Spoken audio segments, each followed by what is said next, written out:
de uma empresa, né? Então, vamos lá. Eu sou Growth Hacker, design conversacional já há bastante tempo e eu trabalho como CRO da Abla, né?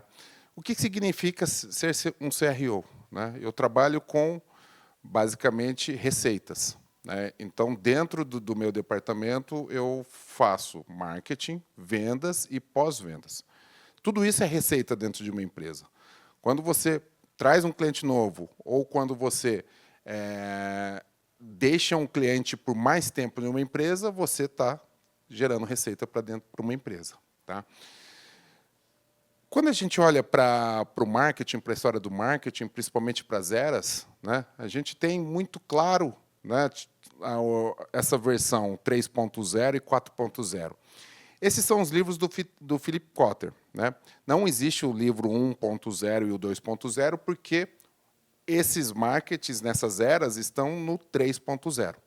Basicamente, quando ele inventa esse primeiro livro, agora ele começa a dar uma sequência nessas metodologias que são aplicadas, até porque o marketing é uma ciência, né? Então, dentro disso, existem os estudos, e aí a gente vai ter o marketing 3.0 focado principalmente, né? Você vai ter o marketing 1.0 focado no produto, né? Então, você vai ter ali, desde dos primeiros panfletos, né? E principalmente Ford, Ford T, né? Aqueles produtos que duravam bastante. Você vai ter depois o marketing focado principalmente no cliente, onde boa parte de vocês, né, do pessoal da década de 70, 80, né, conhece que tem a ver com o cliente tem sempre a razão, né? Então a gente está nisso e aí chega no marketing 3.0, que é com a digitalização dos sistemas, né? Principalmente com mídia social e Google. Quando a gente olha para o marketing 4.0, é basicamente onde quase todas as empresas estão, né? Inbound marketing, outbound marketing e principalmente usando esses recursos de marketing para conseguir falar com clientes e tal. Só que aí morre. Basicamente, hoje, o Brasil está parado no marketing 4.0. Dificilmente você vai encontrar uma empresa que conseguiu migrar para o 5 e para o 6. Até porque a gente demorou 50 anos do marketing 1.0, depois demorou 25 anos para sair do 2.0. Né? Então, você pensa, né? Quando a gente tem televisão lançando em 50, né? A gente começa na segunda versão do marketing, quando inventam o computador, inventam as mídias sociais e principalmente a internet, a gente entra no marketing 3.0. Só que depois, 10 anos depois, entra o marketing 4.0, 5 anos depois o 5 e o 6, 2 anos. Né? Então, quando eu acabei de ler o livro 5.0, eles lançaram o 6, tipo, não dava nem tempo, né? E ainda o 6 não tem ele traduzido para português. O 3, o 4 e o 5 já tem, né? E o 6 só em inglês, agora que estão traduzindo, talvez só o ano que vem a gente vai ter esse livro em português, né? E é aqui que entra o MCI. Basicamente, a gente trabalhar principalmente essa versão. O que seria o 5 e o que seria o 6? Se o 4 a gente tem, basicamente, ter o produto e o cliente centrado, né, na estratégia de marketing, o 4 a gente passa e agora a gente tem as marcas como referência dentro de uma sociedade. O que uma marca vai deixar para uma sociedade? Aí a gente tem todo o conceito de ESG, né? Principalmente de ecologia, sustentabilidade, e todos esses processos que fazem com que uma marca seja referência dentro de uma sociedade. O que você vai deixar marcado dentro de dentro da história daquilo que você está fazendo. E aí, quando chega o 5.0, que ele traz a tecnologia para isso, para você conseguir desenvolver, você fala, tá, beleza, Então eu tenho que humanizar agora isso usando tecnologia. Ok. O problema é que essa tecnologia ela não estava pronta. Aí vem o chat GPT, vem todas as LLMs, que vocês vão entender com o Álvaro, que não são coisas que aconteceram o ano passado, né? Já existem há décadas, mas que elas se popularizaram e a tecnologia realmente ficou fácil. E aí lança o 6.0, porque você vai ter agora, dentro de todo esse conceito, integrações de sistemas e inteligência artificial podendo fazer coisas que realmente não eram possíveis antes. Quando a gente olha para business performance, dentro de uma empresa, business performance é isso. Ó, é você olhar para marketing, vendas, pós-vendas, customer success, que é o sucesso do cliente, porque se eu tenho o meu cliente com sucesso, ele gasta mais dinheiro comigo, ele fica comigo mais tempo, né? E a gente tem agora o customer experience, qual a experiência que eu quero que esse cliente tenha em relação com a gente, né?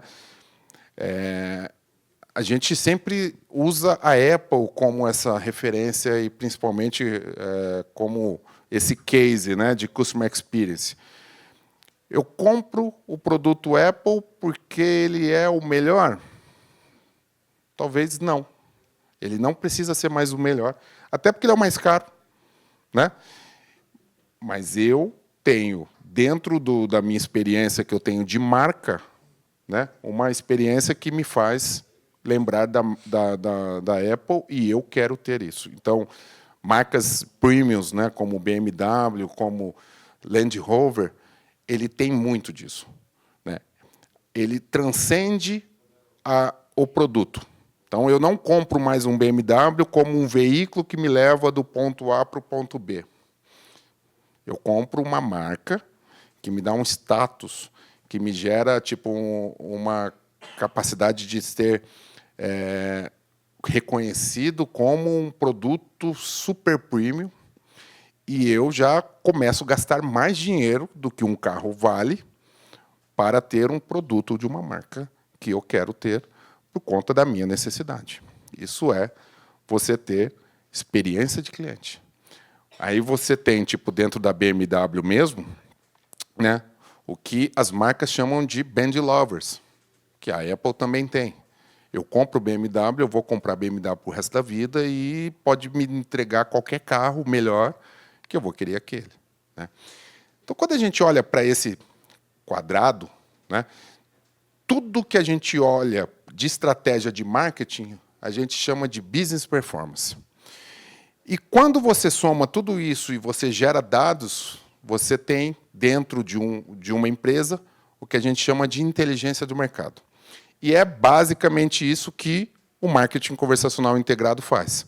Ele pega todas as fases da jornada de compra de um cliente, que é desde o reconhecimento e engajamento até essa pessoa continuar com a minha marca depois de ter, inclusive, já comprado mais produtos de mim, né? E aí ele começa a virar um advogado, e ele me defende, e ele me indica. Todas essas fases, quando a gente olha para marketing, vendas, customer success, customer experience, você vai ver que elas se entrelaçam. Então, eu tenho os prospects, os leads, né? O lead qualificado pelo conversation dentro de inteligência artificial ou dentro de um bot, né? Os leads qualificados pelos sales, pelas vendas, né, por um vendedor, né? Os leads aceitos pelas vendas, e aí você vai ter, então, aqui, ele no fundo do funil, né, de um funil normal de inbound marketing, e eu marco venda.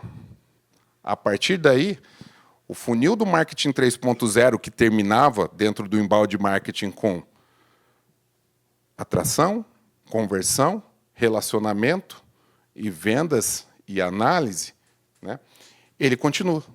Porque esse cliente agora ele vai fazer uma ativação. E pensa comigo que você não tem experiência só em produtos recorrentes.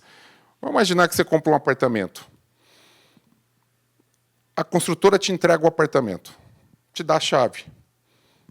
Imagina que uma construtora vem e te fala, ó, aqui agora o teu apartamento, aqui você pode quebrar essa parede se você quiser, aqui passa a tubulação de água, aqui foi pensado para isso, aqui você pode fazer aquilo. Então, você tem toda a parte de ativação desse produto. Imagina você, como um cliente, tendo essa experiência de uma empresa que está se preocupando não só porque você comprou um produto, e sim porque você está realmente recebendo essa informação e podendo ter um suporte no futuro. Ó, se você tiver algum problema no futuro, se você precisar de alguma coisa, você pode falar comigo.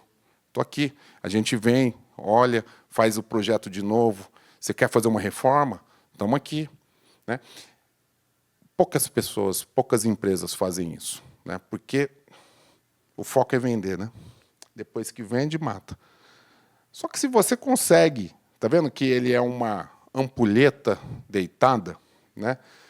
Se você começa a ativar essas pessoas, você começa a reter esses clientes, você realmente vai conseguir fazer com que essas pessoas te indiquem para outras pessoas realmente. E quando você tem indicação, para quem trabalha no mercado de carro, imobiliário, sabe, até de produto, sabe o quanto é bom, né, você ter um lead que vem de uma indicação. Né? Geralmente o lead está no topo do funil, aí vem uma pessoa de indicação, ela vem já quase que pronta, ela já está aqui no sal, já, né, por conta disso. Tá.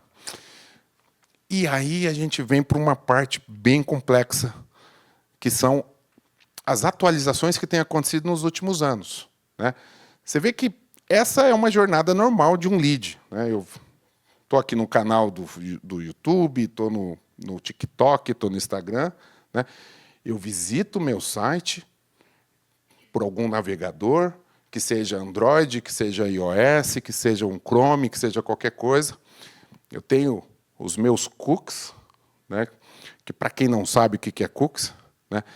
É exatamente aquele pedacinho que a gente marca dentro do teu computador daquilo que você faz. E eu vou para as ferramentas de ads, né? Google, Facebook, TikTok. O problema é que a LGPD ela nos trouxe algumas dificuldades. Né? Agora, os dados já não são mais seus. Os dados não são da Apple, não são do Android, não são do Google, não são do Facebook. E você começa a ter o seguinte, o fim do cookies de terceiro, onde você vai realmente não conseguir mais fazer essa fase aqui da jornada normal, e você vai precisar ter um sistema para fazer uma conversão de API, porque simplesmente essas pessoas que estão aqui estão dando os dados para a sua empresa e não para a Apple, não para Android, não para o Meta, não para o Google, não para o Facebook, não para o TikTok. Então, entende o problema dessas empresas. O Google e o Facebook, eles cresceram e se tornaram as maiores empresas do mundo usando dados de terceiros. Então, eu vou numa empresa, deixo meus dados lá, e a partir desse momento eu entrego esses dados para outra empresa, mesmo sem passar os dados sensíveis, sem falar que é o nome Marcos, que o e-mail é esse, que o telefone é aquele, mas eu podia fazer isso sem pedir autorização para a pessoa. Aí veio a lei e fala assim, não, você não pode fazer isso. Esses dados são de quem? Ah, esses dados são da empresa. Então, acabou. Você pode usar essa informação para essa empresa, mas não para outras empresas.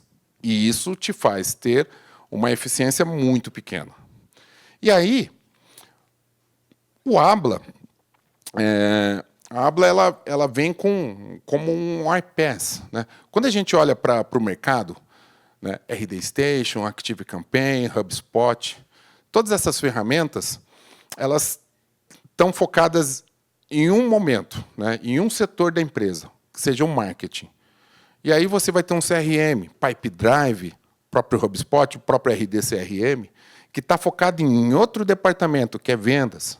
Aí você vai ter uma outra ferramenta ali de Customer Success, que vai tipo, entender se essa pessoa está abrindo ticket, se ela está fazendo suporte, se ela está ligando para as empresas. São ferramentas totalmente separadas, onde a gente agora converte todas esses departamentos em uma empresa, em uma única ferramenta, trazendo dados para poder gerar insights para quem?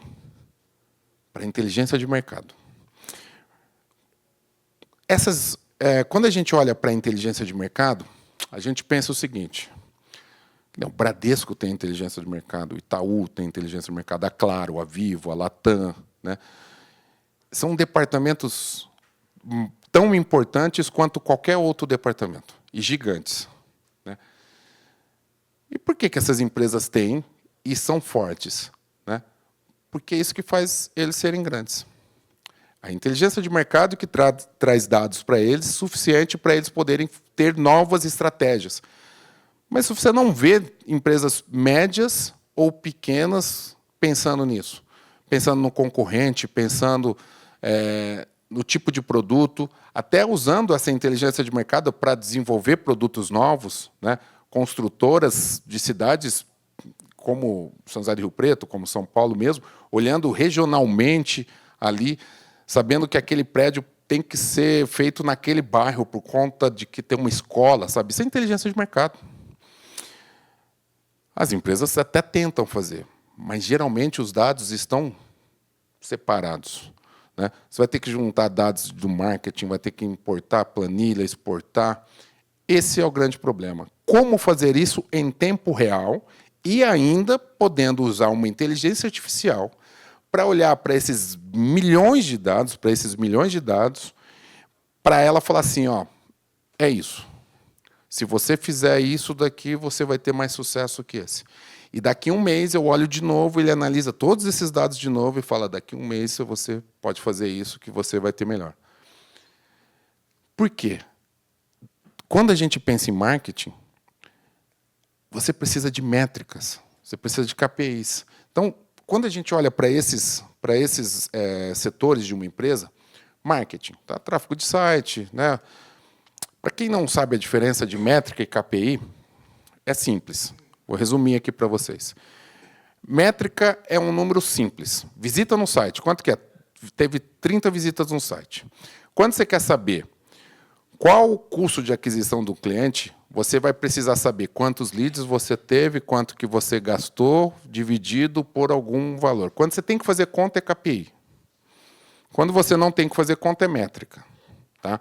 Taxa de conversão, custo por clique, né? Lifetime value, né? Tempo que a pessoa está dentro da empresa. Aí você tem marketing, você tem vendas, número de negociação, receita recorrente, Customer Success, taxa de ativação, um NPS, um CSAT, Customer Experience, né? Tempo de resolução de ticket, tempo de resposta inicial. Quem acha que um cliente quer ligar para uma empresa e ficar 10 minutos esperando uma musiquinha no telefone? Tempo de resposta inicial. Isso daqui é Customer Experience. Atende imediatamente. Atende instantaneamente com uma inteligência artificial. Você acha que alguém quer ficar esperando 10 minutos para falar com um humano ou prefere ser atendido instantaneamente por uma inteligência artificial se ela conseguir te resolver o problema e, principalmente, se ela conseguir te mover para alguma solução ou para alguma coisa que você precisa fazer? Customer Experience. Tá vendo? Aí você ainda vai ter tipo um score ainda de satisfação desse cliente, né? Taxa de fidelidade, né? De pós-suporte, feedback de cliente. Quem coleta informação, NPS e CSAT.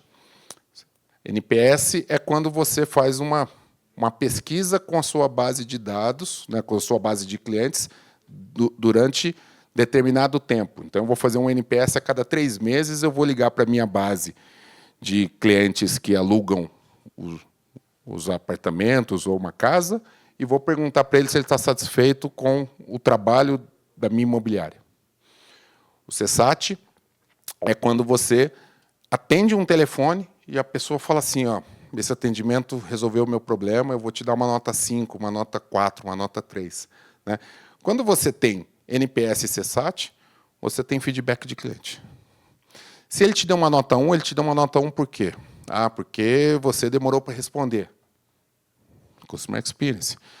Como pegar todas essas informações e juntar tudo e te mostrar dentro de um Power BI, dentro de um dashboard, em tempo real? Quando a gente olha para Business Performance, a gente também tem as mesmas coisas que agora começam a ser baseadas em todas as outras métricas de todos os outros departamentos. E quando a gente olha para a inteligência de mercado, mesma coisa. Agora você começa a olhar a business performance da sua empresa e todos os seus concorrentes e todos os seus mercados e todo mundo que está trabalhando junto com você ou que faça a mesma coisa ou que faça alguma coisa parecida. Tá? E aí você usa tecnologias. Né? Você vem marketing, vendas, customer success, customer experience, business performance e inteligência de mercado. Então você vai ter ali, ó, plataforma de automação de marketing, CRM de vendas, né? Plataforma de gestão de sucesso do cliente, né? Plataforma de experiência do cliente, né?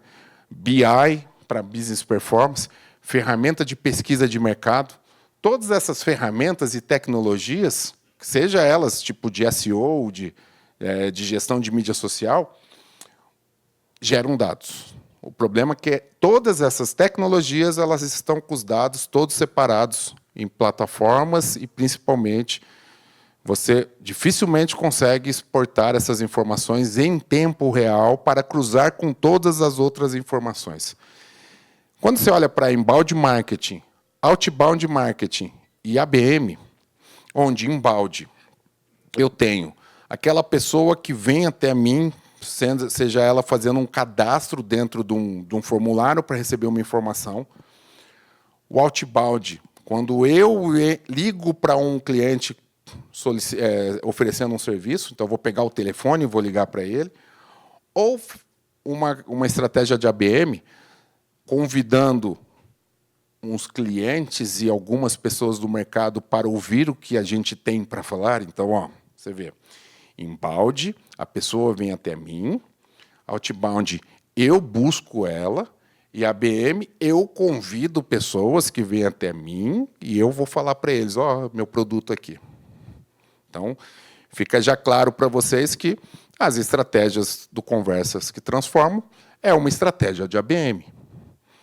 E não importa se eu estou falando para 100 pessoas, para 1 milhão de pessoas ou para 5 pessoas. Quando a gente fala para lead, né, eu lembro que o Alex ele tem uma imobiliária, né, e a gente já atendeu eles como agência. Né, e eu lembro que nessa agência, nessa imobiliária, a gente falava muito disso. Você quer 100 leads, né, que vão comprar um apartamento, ou você quer um lead que vai comprar um apartamento? Ou você quer 1000 leads que vai comprar um apartamento? Ou você quer 10.000 leads que vai comprar um apartamento? Tudo isso tem a ver com capacidade de entrega. Eu quero 10.000 leads, eu tenho que ligar para 10.000 pessoas para vender um apartamento, ou eu posso ter um lead para vender vender um apartamento. Qual é a quantidade de esforço que a gente tem disso? Isso são pessoas que você precisa contratar para ligar. Quem trabalha no mercado de prospecção sabe o quanto que é difícil, né, falar com 50 pessoas num dia, 30 pessoas num dia. Né? Não é um trabalho muito fácil e, principalmente, né, você não tem isso de uma forma tão ativa. Então, quando você olha para o conversation, né, o marketing conversacional integrado, basicamente o que a gente faz é juntar o embalde conversacional com conteúdo personalizado, com identificação de segmento de público, engajamento multicanal, trazendo todos esses canais para dentro de uma única ferramenta que te gera dados, que você exporta isso em tempo real e gera dados, principalmente para te gerar dashboards, né, e te trazer essas informações de business performance e inteligência de mercado. Tá? Só que é o seguinte, só isso não te resolve muito a vida de uma empresa. Porque todo playbook de vendas, quem trabalha com vendas aqui sabe, né?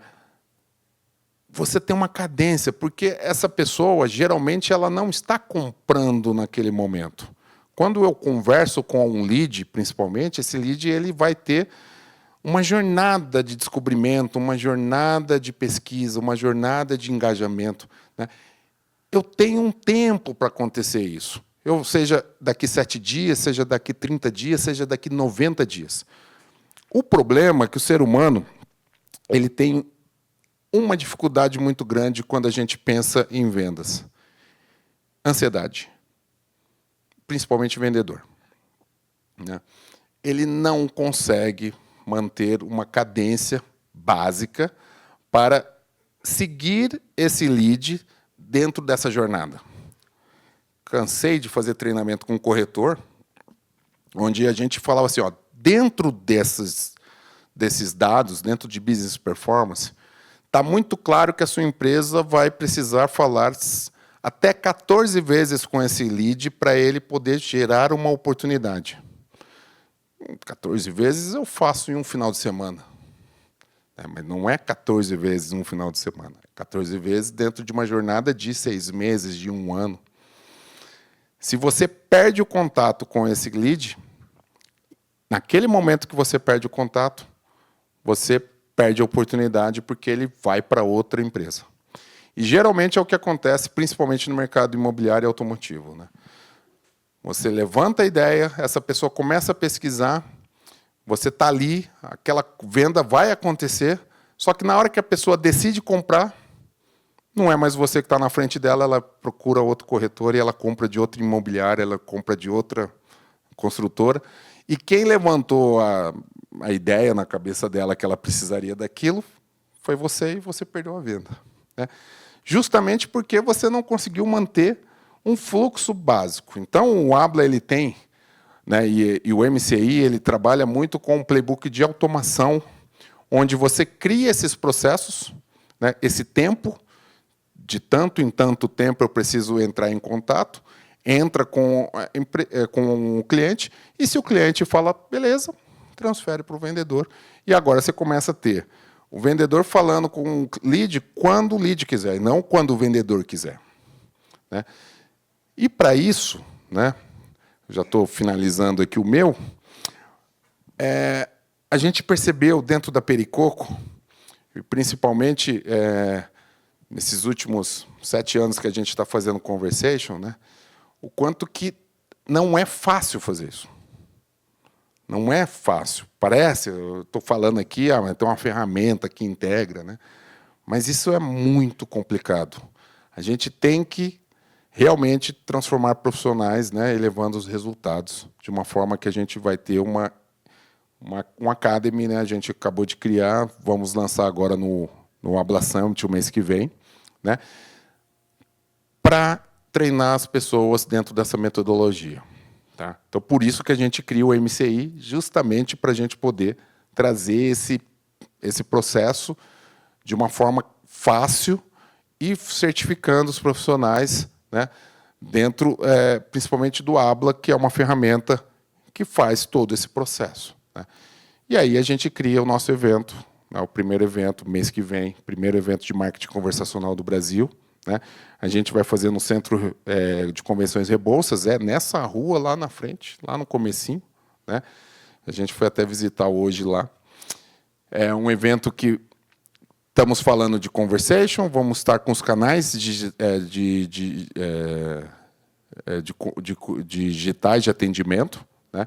O Habla vocês vão conhecer já já aqui, a gente fala no WhatsApp, mas também a gente integra telefonia, e-mail, Instagram, Messenger, né, SMS, todos os canais de conversas que os clientes falam com as empresas e que as empresas falam com os clientes estão dentro do Habla, né?